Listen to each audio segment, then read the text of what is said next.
읽어볼까요? 시작. 네, 한 번만 더 시작.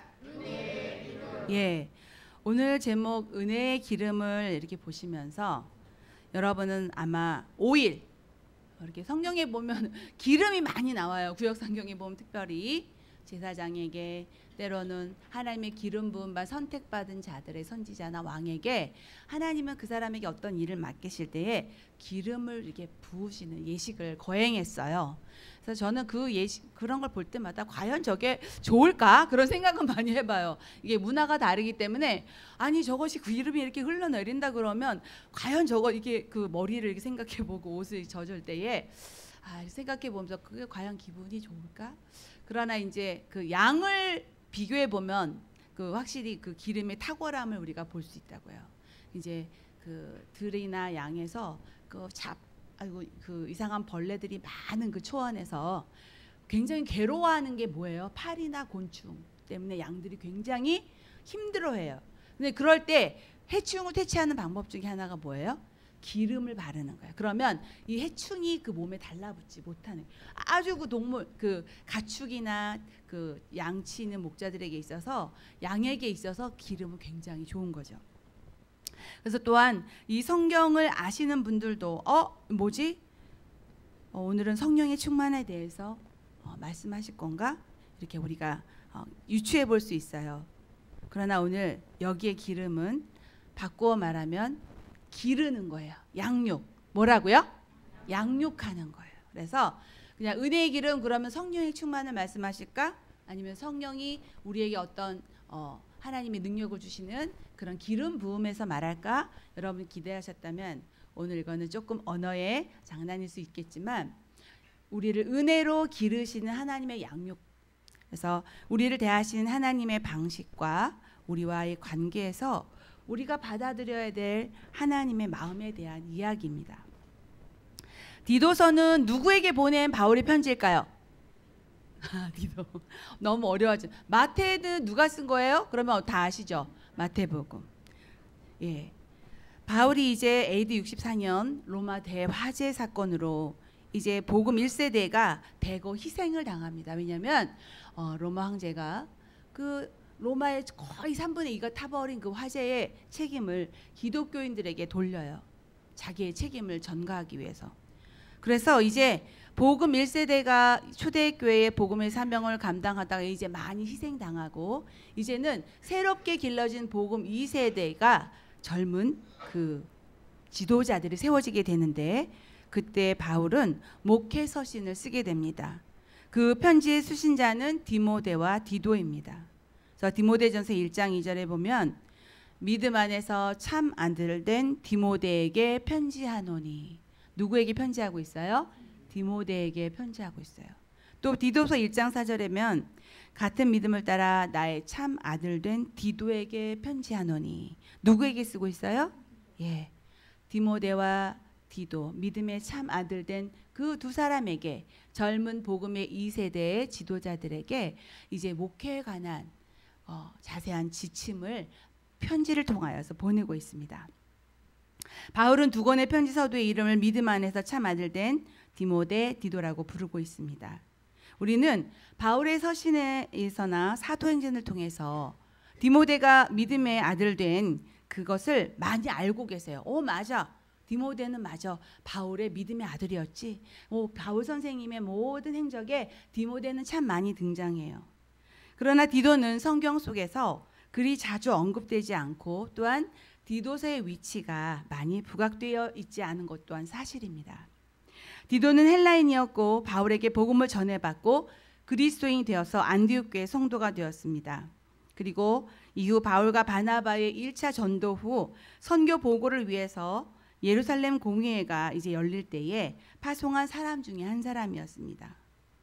1차 전도 여행을 마치고 왔을 때에 교회의 가장 화두가 된 문제는 이방인들과 할례의 문제였어요.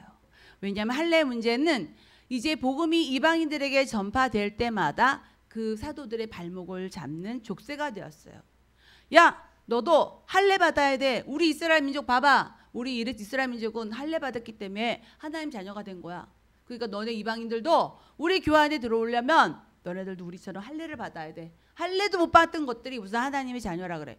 이렇게 하면서 새롭게 이방인 중에서 예수님께로 돌아온 개종된 그 헬라파 유대인들 또는 이방 민족들에게 자꾸 복음에서 멀어지게 하는 족쇄가 되는 것이었습니다. 그래서 이제 보통 사도 바울이 전하는 오직 예수 십자가가 구원의 길이다라고 하는 이 바울의 복음과는 정면 대치하는 상황이 만들어지게 되었습니다. 그래서 후에 디도는요, 예루살렘 성전에 들어갈 때에, 예루살렘 교회 왔을 때에 할례도 받지 않았어요. 막 눈시울이 막 지켜보고 있죠. 쟤 헬라파 사람인데 저 우리 교회 안으로 들어왔는데 쟤는 할례도 안 받았는데, 사람들이 이렇게 주시하고 있을 때에 일부러 디도는 할례 받지 마. 받을 거 없어. 기죽지 마. 할례 안 받았다고 기죽지 마. 우리는 예수 그리스도를 믿는 사람이야. 예수님 한 분이면, 예수님 십자가 하나면 다 좋게 라고 해서 디도에게 할례도 못 받게 했어요. 그리고 이제는 디도는 바울의 손과 발이 되어서 이후에 바울의 2차 전도 여행, 3차 전도 여행을 아주 팀원으로 활약을 많이 합니다. 또한 분쟁 중인 고린도 교회에 바울의 두 번째 편지인 고린도 후서를 전달합니다. 우리 고린도 후서 8장 16절 17절 한번 읽어볼까요? 자, 말씀됐나요? 함께 읽습니다. 시작. 너희를 위하여 같은 간절함을 디도의 마음에도 주시는 하나님께 감사하노니 그가 권함을 받고 더욱 간절함으로 자원하여 너희에게 나아갔고. 지금 고린도 교회가 아주 분쟁이 심한 가운데 있다는 소리를 바울이 들어요. 저 교회를 어떡하지, 저 문제를? 그러고 있을 때에 이 사도 바울이 편지를 써서 이 디도에게 보냅니다. 그리고 또한 바울은 예루살렘 교회를 위하여서 자기가 선교하고 있는 여러 이방인 교회들에게 예루살렘의 가난한 성도들을 위해서 헌금하십시오. 많이 헌금을 독려해요. 그래서 빌립보 교회든 또 데살로니가 교회든 이 사도 바울의 이 가난한 예루살렘 성도들을 위한 헌금에 대한 독려함을 받고 헌금을 많이 모으거든요. 그런데 이걸 누구한테 맡겨야 되겠어요? 여러분, 이 돈 주머니를 누구한테 맡길 수 있겠어요? 어제 오늘 왔다 갔다 한 사람한테 맡길 수 있겠어요? 아니죠. 믿을 만한 사람, 그게 바로 누구예요? 디도에게 맡겼어요. 그래서 바울은 이 이방인 교회들이 헌금을 모으는 것을 이 구약 시대에 그 모든 이방인들이 그 예루살렘으로 헌금을 드리는 그 장면을 바울은 오래 전부터 꿈꿔왔거든요. 그래서 어디 가든지 예루살렘을 위한 그 헌금, 우리 본 교회를 위한 헌금, 이런 것들을 바울은 많이 독려를 해왔어요. 그런데 이제 자기가 할 수 없는 일들, 복음의 어려운 일들이 있는 곳에 바울이 직접 갈 수 없는 그 현장에는 늘 디도를 보낼 정도로 바울과 디도 가운데는 신뢰가 깊었다는 말입니다. 그리고 바울은 디도를 지금의 크레타 섬이에요, 성경에. 근데 그레데 섬에 목회를 하도록 보냈습니다. 그런데 그레데 섬의 주민들은 아주 도덕적으로 매우 타락해 있었다고 해요. 그래서 당시에 저 사람이 그레데 사람이야, 그레데 사람처럼 행동해 라고 말하는 건 바로 뭐예요? 저 사람 엄청 거짓말쟁이야 라고 통용될 정도로 그 그레데 사람들의 도덕적인 수준은 아주 열악했습니다. 자, 지금 이 디도에게 디도서를 보내는 바울의 형편은 어떤지 하면 지금 감옥에 갇혔어요. 감옥에 갇혀서 이제 오늘 내일 죽을 날을 기다리고 있는 바울의 형편인데, 지금 옥에 갇힌 바울은 자기의 안위를 위해 걱정하는 것이 아니라 이제 곧 이 젊은 지도자들, 이제 많은 사람들이 죽고 나서 이 교회의 복음을 전할 이 준비된 일꾼들에게 저들을 어떻게 세워야 되지? 그 마음이 눌리는 것이 바울에게는 오히려 자기가 감옥에 갇힌 것보다는 그 밖에 있는 젊은 지도자들이 그 마음이 엄청 걱정이 되었던 것이에요. 그래서 지금도 디도를 격려하고 복음의 다음 세대인 젊은 지도자 디도에게 더 투철한 복음 전파의 수행자가 되기를 원했습니다. 오늘 말씀의 바울은 모든 사람에게 구원을 주시는 하나님의 은혜와 함께 또한 하나님이 우리를 은혜로 양육하신다고 말하고 있습니다. 무엇으로 양육하신다고요? 무엇으로 양육하신다고요? 은혜. 자, 자다가 깨실 때입니다, 여러분.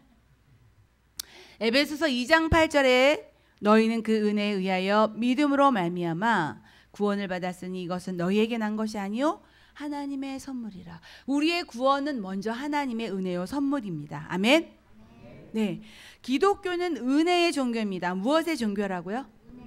예, 성경은 은혜의 책입니다. 아멘. 성경에는 은혜라는 단어가 270번 이상 나옵니다. 다른 종교에는 은혜가 없어요. 그래서 그들은 열심히 노력해야 돼요.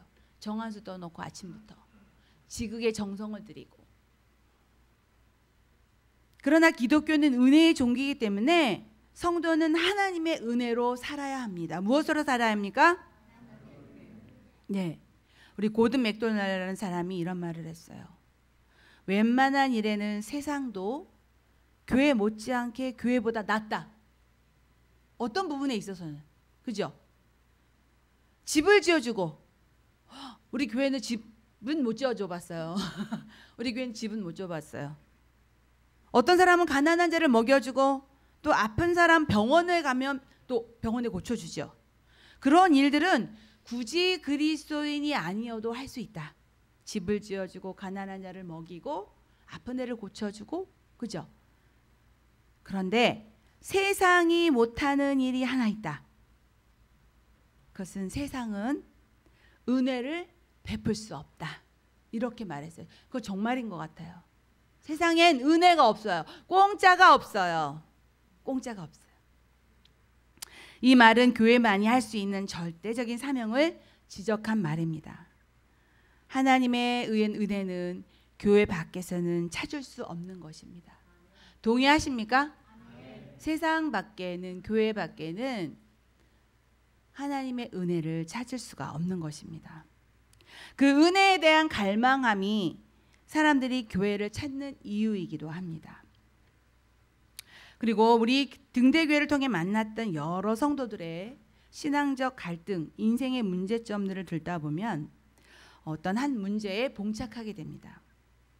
우리 모든 신앙 고백, 하늘에 계신 우리 아버지, 전능하사 천지를 만드신 하나님 아버지를 내가 믿사오며, 우리 신앙의 고백의 제일 첫 부분에 나오는 뭐예요?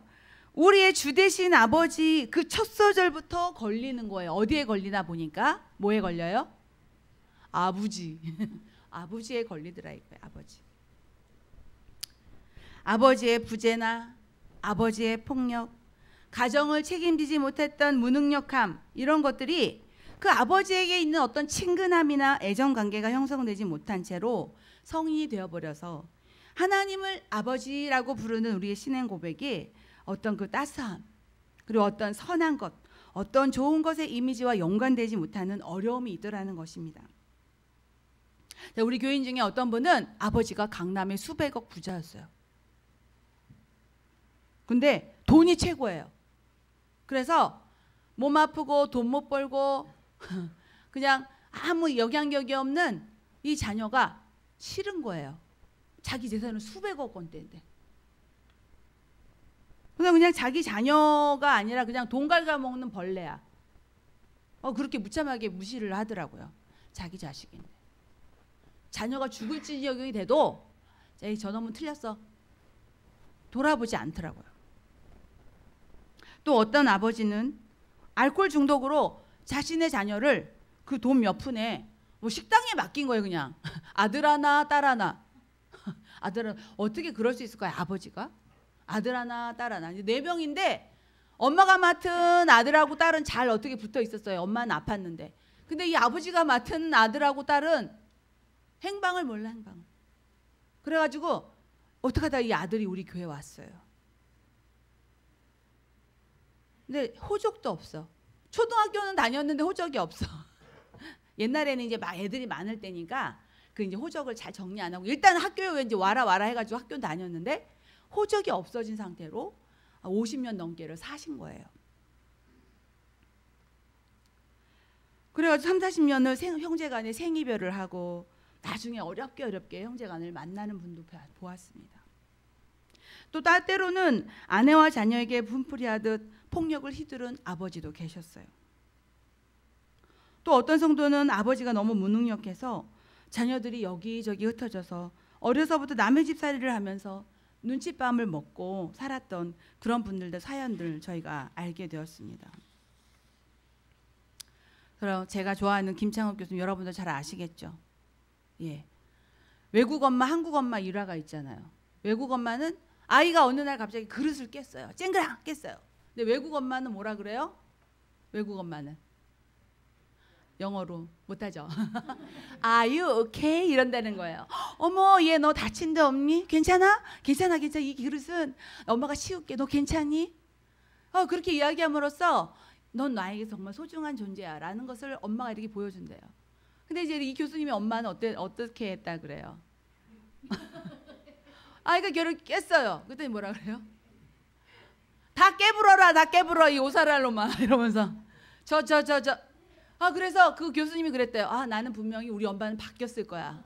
저분은 우리 엄마가 아닐 거야. 어디 가서 우리 새엄마를 찾지? 이러면서 우리 진짜 엄마가 어디 이 세상에 있을 거야. 그러면서 이제 컸다는 거 아니에요. 시편 27편 10절에 한번 볼까요? 한번 읽을까요? 다 함께 시작. 내 부모는 나를 버렸으나 여호와는 나를 영접하시리이다. 이것을 다른 번역본으로 보면 나의 아버지와 나의 어머니는 나를 버려도 주님은 나를 돌보아 주십니다. 이런 말씀이 있었어요. 아니, 어렸을 때 저는 이 어린 시절 이 말씀을 읽다가 정말 제 마음에 심장이 멎는 것 같았어요. 왜 그럴까? 저에게도 참 아버지란 단어는 참으로 어려운 이름이었어요. 부교육자 시절, 젊은 시절 저희 부부를 참 아껴주셨던 우리 서호 목사님 네 분이 계셨어요. 가끔씩 교회로 나가서 바람도 쐬어주시고 만난 식사도 사주시면서 참 알뜰히 챙겨주셨어요. 한 번은 차 뒷좌석에서 목사님께 걸려온 전화 소리를 듣게 됩니다. 전화를 뚜루룩 받습니다. 정거라, 아빠다. 얘기해봐. 근데 그 뒷얘기는 뭔지 모르겠어요. 이제 아들이 뭐라고 했겠죠. 별로 길지 않은 몇 마디 이야기를 들으면서 저는 왠지 모를 서러움에 눈물이 막 나는 거예요. 그래 아빠야. 나는 한 번도 들어보지 못한 말이었어요. 제 나이 4살, 5살쯤 됐을 때 제 동생이 태어날 즈음 유부남으로 결혼했던 아빠의 첫 부인이 찾아와서 모든 게 탄로가 났어요. 그래서 혼인신고는 우리 쪽에 되어 있었지만 그 첫 가정에 아들이 있었다는 이유로 쿨하신 우리 어머니께서 가정을 딱 포기했어요. 여기 딸만 둘인데 그래 너네 아들 있어? 너가 가져. 그렇게 포기를 했어요. 지금처럼 어떤 복지제도가 있는 것도 아니었고 어린 시골 처녀가 살아보겠다고 서울로 와서 하루아침에 두 딸을 둔 그 싱글맘이 됐어요. 요즘은 싱글맘이면 좀 세련되게 보이죠. 100일도 안 된 둘째는 입양기관을 통해서 해외로 가서 헤어지게 되었고 참 그땐 제가 속이 없었어요. 어리니까. 그래갖고 그 동생 떠나는 김포공항에 나는 왜 비행기를 안 태워주냐며 엄마한테 항의를 했어요. 왜 쟤는 비행기를 태워주고 나는 비행기를 안 태워주냐. 그렇게 철없이 엄마한테 떼를 썼었습니다. 세상에 두 모녀만 이제 서로에게 살아가야 될 이유가 되어서 그렇게 살았습니다. 때로는 저에게 아버지는 무능력한 아버지 그리고 또한 거짓과 배신의 상징으로 자리매겨져 있었습니다. 그래서 보란듯이 내가 성공할 거야. 나를 버린 아버지, 저 아버지한테 내가 어쨌든 성공해서 내가 보란듯이 날 보여줄 거야. 그렇게 성공과 복수의 칼도 가르며 살았던 날이 있었습니다. 그래도 가끔은 언젠가 좀 만나게 되겠지. 보고 싶어지지 않겠어요? 그래서 아버지의 자취를 더듬어 이렇게 어떻게 하면 만나볼까 애를 써보는 거예요. 어린 마음에. 그래서 동사무소도 전화도 그 먼 데를 전화번호를 돌려가면서 전화번호도 뒤적거려지고 전화번호를 이렇게 뒤적거려서 천신만고 끝에 연락이 닿잖아요. 그러면 어떻게 되는지 알아요? 그 다음에는 전화번호를 바꿔버리더라고요. 어떻게 하다가 전화번호 목소리를 들었어. 이 누구누구 계십니까? 이제 번호가 맞아요. 연락을 해서 목소리를 듣잖아요. 저 누구예요? 그러면요. 그 다음에는 전화번호를 또 바꿔버렸어요. 누가 바꿨어요? 아버지가. 그 잘나신 아버지가. 무슨 아버지가 그래요? 이제 정말 나를 싫어하나 보다 우리 아버지는. 그래갖고 이제 결혼해서 살다가 아이 셋이 되었어요. 새 아이의 엄마가 되어서 그래 언제 한번 이제 나도 철이 났으니 아버지 내복이라도 사서 그래요. 그래도 아버지가 날 낳아주셨으니 제가 이만큼 사람 구실을 합니다. 아버지 감사합니다. 내복 한번 사서 가야지. 그리고 내복 왜 그런지 왜 부모한테 내복을 사주면 자녀의 도리를 다한 것 같은 그런 마음이 있잖아요. 나도 한번 내복 한번 사가지고 가봐야지. 그런 마음이 막까지 있었어요. 왜냐하면 셋째 나고 나니까 더 많이 보고 싶어지더라고요. 그래서 이제 나도 손주 셋 낳고 아버지한테 손주도 보여드리고 이런 마음이 늘 있었거든요. 그런데 어느 날 연락이 왔어요. 부산병원 중환자실이래요. 여러분 우리나라에 이마트, 롯데마트, 대형마트 들어올 때 가장 민감했던 분들이 누군지 아세요? 창고마트 이렇게 대형 할인마트 들어올 때 누가 제일 예민했는지 알아요? 전통시장 상인들. 청가물시장, 경동시장 뭐 이렇게 그 지방마다 재래시장이 있잖아요. 근데 사람들이 세련돼졌어. 자가용 몰고 이제 창고마트로 가. 우리 재래시장에는 바글바글 노점에다가 깔아놓고 할머니들 고구마 순 이렇게 깔아놓고 파는 데는 사람들이 안 와. 그리고 누가 제일 예민하다면 전통시장 상인들이 예민한 거예요. 그래서 한동안 여러분 그 대형마트 생기는 곳마다 전통 재래시장 상인들하고 굉장히 알력 다툼을 많이 했었어요. 근데 우리 위대하신 아버지께서 당시 신문에서 기존 재래시장 상인들이 대형마트와 상권을 보고 놓고 마찰이 많았던 그 차이에 2006년 1월 4일 날 부산 엄궁동의 롯데마트 신축 공사장 앞에서 청가 도매상 이모 씨 65세의 나이로 분신을 기도하셨어요. 그리고 나서 5일 만에 돌아가셨어요.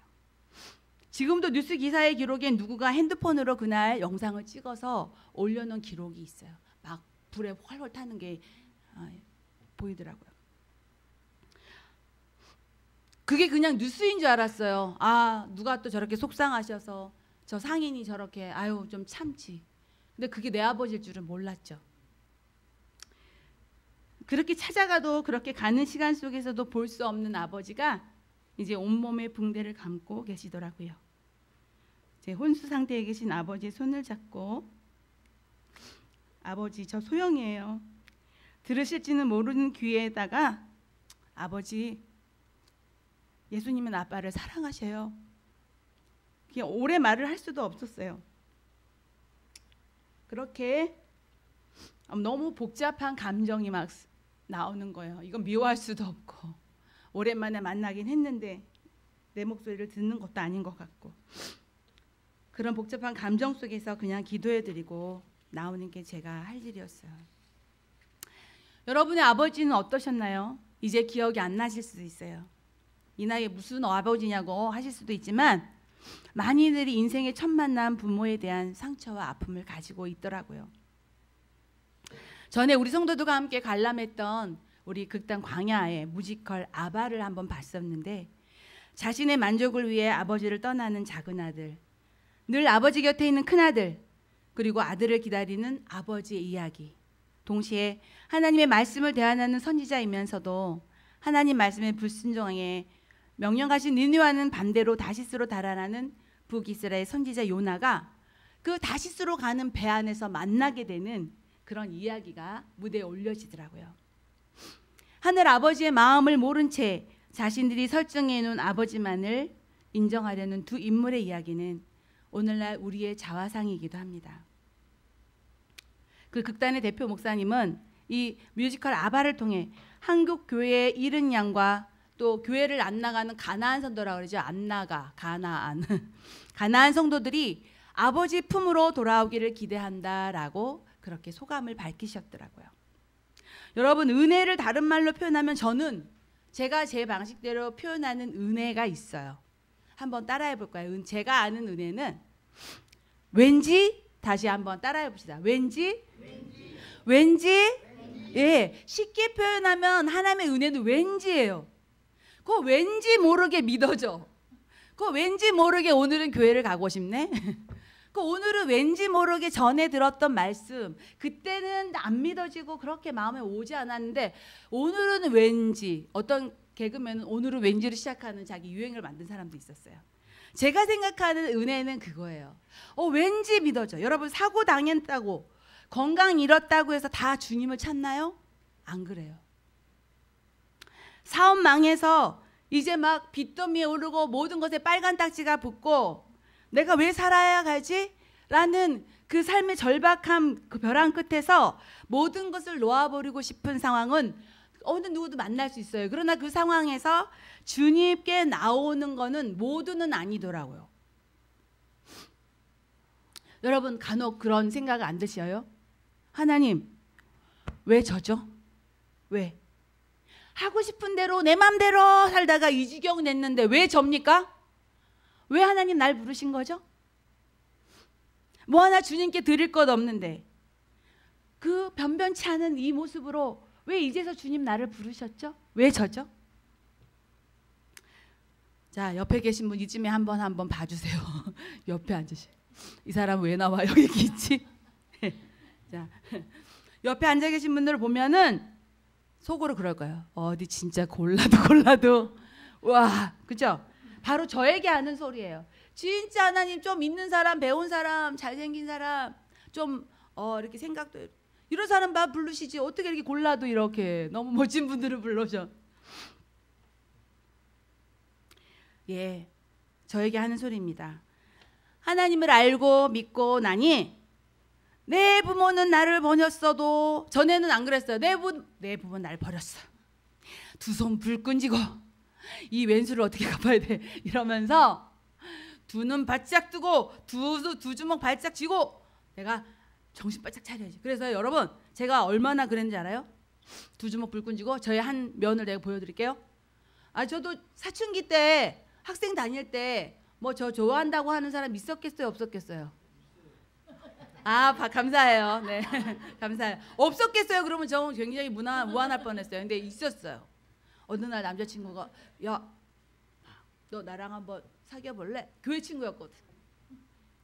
여러분, 만약에 남자친구가 여자 학생에게 와서 우리 한번 사귀어 볼래? 그럼 대부분 반응은 어때야 돼요? 어때야 돼요? 뭐라고 할 것 같아요? 여러분 같으면 어디 경험이 없으셔요? 다 있으시잖아요. 너 남자친구가 여자친구한테 나 이제 관심 있어 우리 한번 사귀어보자 그러면 대부분 그래?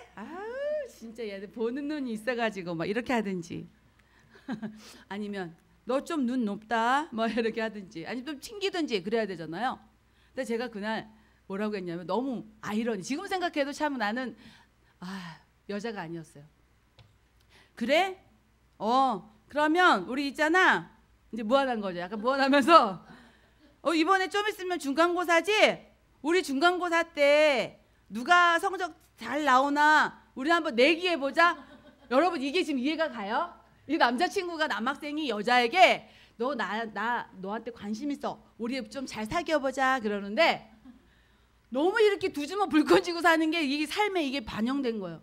그럼 뭐 그렇다고 하든지 잘 사귀어보다든지 이런 얘기를 해야지. 그래? 그럼 우리 앞으로 정신 바짝 차리고 공부 열심히 해서 우리 중간고사에서 이거 무슨 띠뜨르고 무슨 천삽뜨기를 하는 것도 아니고 노동 현장에 나가는 것도 아니고 저는 그랬어요. 내면이 그걸 그렇게 받아들이는 게 어려운 거예요. 우리 중간고사에서 만나? 이런 거죠.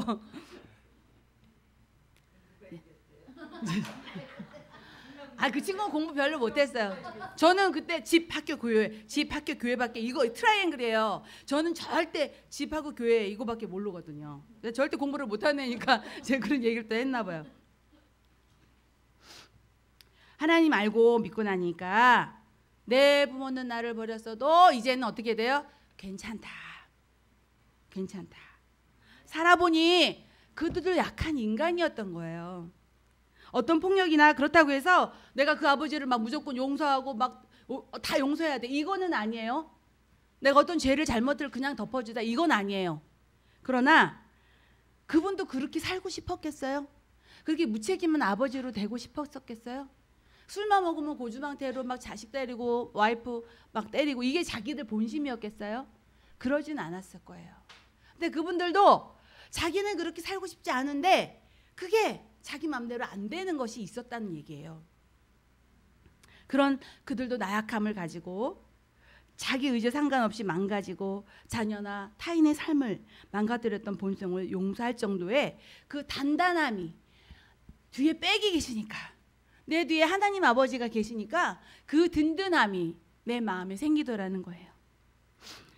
제가 좋아하는 영화 아저씨의 명대사가 있어요. 원빈이 잘생겨도 그렇지만 그때 그 대사의 몇 마디가 저에게도 굉장히 울림이 있어요. 아, 똑같이 하고 싶은데. 예, 여러분도 아마 아저씨를 보셨으면 그 대사를 기억할 거예요. 원빈이 마지막 막판에 딱 이제 그 나쁜 조폭들을 복수를 하면서 이를 꼭 꿰매면서 말하죠. 나 전당포 한다. 금리빨 빼고 모조리 다 씹어 먹어줄게. 니들은 내일만 보고 살지. 내일만 사는 놈은 오늘만 사는 놈한테 죽는다. 난 오늘만 산다. 그게 얼마나 뭐 같은 건지 내가 보여줄게. 그러면서 멋있게 짜 막 일망타진하는 걸. 예. 근데 저도 이제는 모르겠어요. 어제도 모르겠고. 왜요? 지나간 시간들은, 여러분 지나간 시간이 우리의 거예요? 지나간 시간 우리의 거예요? 아니에요. 지나간 거 그거 지나간 거. 내일, 아직 오지 않은 내일 또 우리 겁니까? 아니에요. 어제도 내일도 그건 우리의 시간들이 아니에요. 그냥 뭐가 있어요? 오늘만 있어요. 오늘만. 그래서 하루하루가 너무 소중하고, 그래서 저는 대충 살 수가 없어요. 여러분, 유명 가수 한 사람만 좋아해도 자기 인생 전부를 그 가수한테 맞추는 거 보셨죠? 똑같아. 머리 볶은 것도 그 가수랑 똑같고 아니 한평생 그 가수만 쳐다보고 살 수 있다는 게 전 너무 의아해요. 어떻게 한 사람의 가수를 마음에 품었다는 것 때문에 목소리도 닮아가요. 외모도 닮아가요. 와, 그래서 똑같이 노래도 따라하고, 그리고 가끔 어떤 프로에 보면은 이렇게 가려놓고 히든싱어 이런 거 보면은 저 4명의 가수가 이렇게 부르는데 어떤 사람이 더 저 가수 같은지 그렇게 많이 경연하는 거 보잖아요. 그러면 진짜 가수보다 더 똑같아요. 막 속잖아요, 듣는 사람들이. 이렇게 사람 한 사람을 좋아해도 그 인생에 그 사람을 닮고 싶고 그 사람이 좋아하는 걸 하고 싶어 하는데, 우리가 정말 예수 그리스도를 좋아한다면, 내가 하나님 아버지를 이제 내가 내 인생에 나의 아버지로 모셨다고 한다면, 우리는 이 하루하루도 그냥 거저 살아갈 수가 없는 거예요. 여러분, 그 좋으신 아버지가 아직 여러분에게 없습니까? 그 좋으신 아버지를 나는 그 좋으신 아버지가 나의 아버지라고 확신하십니까?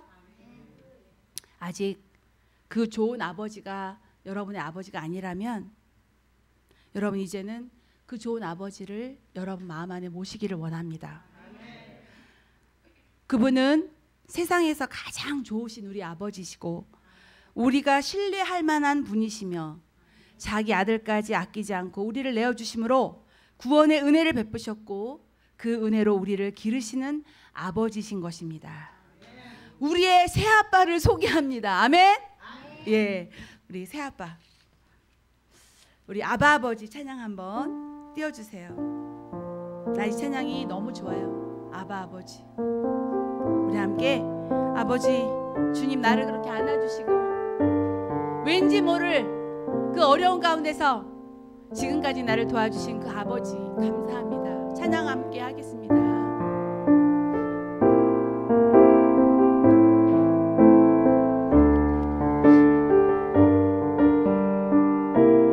아바 아버지,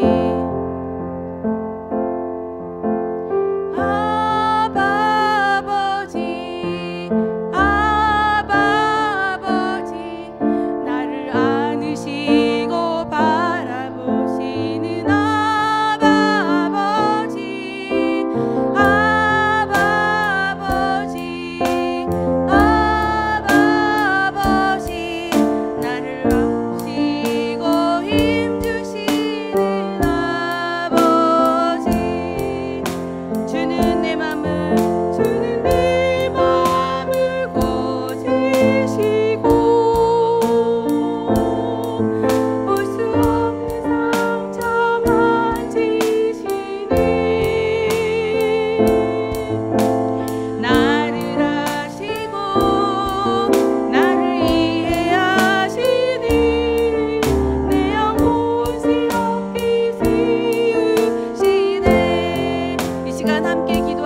나는 아버지의 자녀인 것, 그리고 당신은 나의 아버지십니다라고 고백할 수 있기 위해서 주님 이 시간 기도하겠습니다. 주여 한번 함창하시고 기도하겠습니다. 주여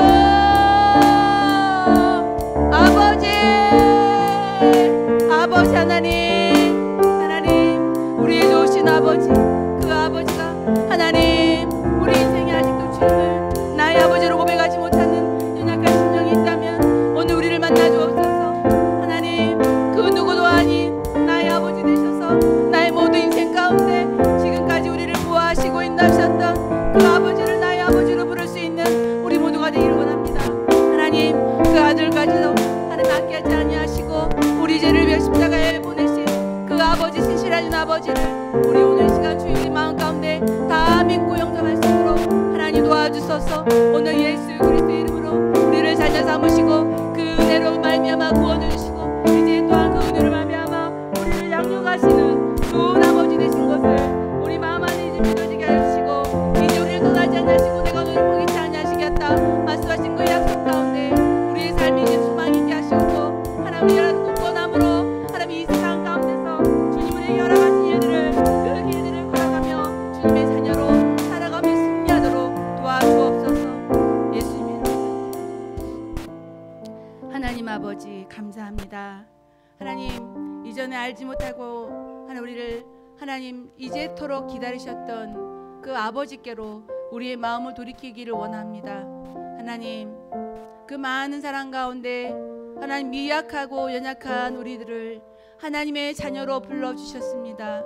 하나님 이제 더 주님 앞에 드릴 것도 없고 하나님 우리 너무나도 연약한 우리의 모습이지만 그래도 오라 하시니 우리가 주님 앞에 기쁨으로 달려가 그 하나님 나를 품꾼 가운데 하나를 받아 주옵소서. 나는 아버지의 자녀라고 불릴 그러한 힘이 없습니다라고 했던 그 아들을 이제 목을 어긋마 껴 안아주시고 그 자리에서 그 아들을 받아주신 그 사랑하는 아버지의 모습을 오늘 우리가 발견하며 다시 한번 주님 앞으로 돌아갈 힘을, 다시 한번 그 아버지 앞에 나아갈 수 있는 힘을 우리 모두에게 허락하여 주시옵소서.